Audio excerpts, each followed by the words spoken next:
ಏನು ನೆನಪಾಗ್ತದೆ ರಾಕೇಶ್ ಪೂಜಾರಿ ಅಂದಾಗ? ಇಲ್ಲ ಸರ್, ಫಸ್ಟು ನೆನಪಾಗೋದೆ ನಮ್ಮೂರು ಹುಡುಗ. ಯಾಕಂದರೆ ಅವ್ನು ಯಾವಾಗ ಸಿಕ್ಕಿದಾಗಲೂ ಬಾಯಿ ತುಂಬ ಅಕ್ಕ ಅಕ್ಕ ಅಂತ. ಸೂರಜ್ ಆಗಿರ್ಬೋದು, ರಾಕೇಶ, ಅನೀಶು ಎಲ್ಲ ಮಂಗಳೂರು ಹುಡುಗರು ಒಂಥರ ನನ್ನ ತಮ್ಮ ಥರ ಅಂತ ಹೇಳಿದ್ರೆ ತಪ್ಪಾಗಲ್ಲ. ನಮ್ಮ ಮುಂದೆನೇ ಚೆನ್ನಾಗಿ ಬೆಳೆದಂಥ ಹುಡುಗರು. ಆ್ಯಂಡ್ ರಾಕೇಶ, ನಾವು ಅದೇ ಮಾತಾಡ್ಕೋತಾ ಇದ್ವಿ ಇಲ್ಲಿ, ಅವನ ಬಗ್ಗೆ ಇದುವರೆಗೂ ಒಂದು ತಮಾಷೆಗೂ ಕೂಡ ಯಾರ ಮನಸ್ಸನ್ನು ನೋಯಿಸಿದಂಥ ಹುಡುಗನೇ ಅಲ್ಲ. ಅದೇ ಒಳ್ಳೆಯವ್ರಿಗೆ ಕಾಲ ಇಲ್ಲ ಅಂತ ಹೇಳ್ತಾರಲ್ಲ, ಆಯಿತು. But this is very unexpected. ಅವ್ರ ತಾಯಿಗೆ ಮತ್ತು ತಂಗಿಗೆ ನಾವೆಲ್ಲರೂ ಶಕ್ತಿಯಾಗಿ ನಿಲ್ಬೇಕನ್ನೋದೇ ನಮ್ಮೆಲ್ಲರ ಆಸೆ ಸರ್. ಅವ್ನ ನಗು ಅವನು ಯಾವಾಗಲೂ ಅಕ್ಕ ನನ್ನ ಡಿಂಪಲ್ಲು, ಅಕ್ಕ ನನ್ನ ಡಿಂಪಲ್ ನೋಡಿ, ಅಕ್ಕ ನನ್ನ ಡಿಂಪಲ್ ನೋಡಿ ಅಂತ ನನ್ನ ಜೊತೆ ಡ್ಯಾನ್ಸ್ ಮಾಡ್ತಿದ್ದಾಗಿರ್ಬೋದು. ಅರ್ಜುನ್ ಜನ್ಯ ಸರ್ ಅವರ ಒಂದು ಮಿಮಿಕ್ರಿ ಯಾರಾದರೂ ಮಾಡ್ತಾರೆ ಅಂದರೆ ಇಟ್ಸ್ ಓನ್ಲಿ ರಾಕೇಶ್. ಅಷ್ಟು ಟ್ಯಾಲೆಂಟೆಡ್ ಅವನು.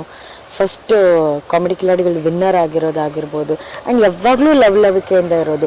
ಇವಾಗ ನೀವೇನು ವರ್ಷಾನುಗಟ್ಟಲೆ ಒಂದು ಸ್ಪೂಫ್ನ ನೆನೆಸ್ಕೊತೀರ, ಅವ್ರ ಪಾತ್ರಗಳನ್ನ ನೀವು ನೆನೆಸ್ಕೊಂಡು ನಗ್ತೀರ.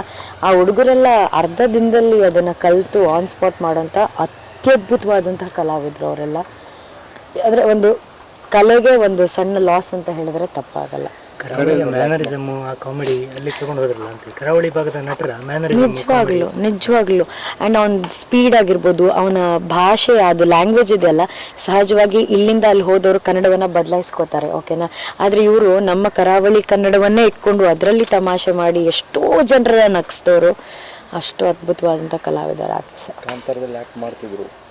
Wonderful opportunity. ಆ್ಯಂಡ್ ಅವ್ನಿಗೆ ತುಂಬ ಖುಷಿ ಇತ್ತು ಆ ಥರ ಒಂದು ಪಿಕ್ಚರಲ್ಲಿ ಆ್ಯಕ್ಟ್ ಮಾಡಿರೋದು. ಈಗ ನಮಗೆ ಒಂದು 2-3 ವೀಕ್ಸ್ ಮುಂಚೆ ಕೂಡ ನಮ್ಮದು ಮಹಾಸಂಗಮಕ್ಕೆ ಬಂದಾಗ ಆಗಿರ್ಬೋದು, ಮಾತಾಡ್ದಾಗಿರ್ಬೋದು, ಅವ್ನು ಶಾರ್ಟ್ ಫಿಲ್ಮ್ ಮಾಡಿದಾಗ ಪ್ರತಿಯೊಂದು ಈ ಹುಡುಗರು ಎಲ್ಲರೂ ನಮ್ಮ ಸೆಟ್ಟಿಗೆ ಬಂದರೆ ಎಲ್ಲರೂ ನಮ್ಮ ಕ್ಯಾರವನ್ನಲ್ಲೇ ಇರ್ತಾರೆ, ನಮ್ಮ ಜೊತೆನೇ ಊಟ ಮಾಡ್ತಾರೆ.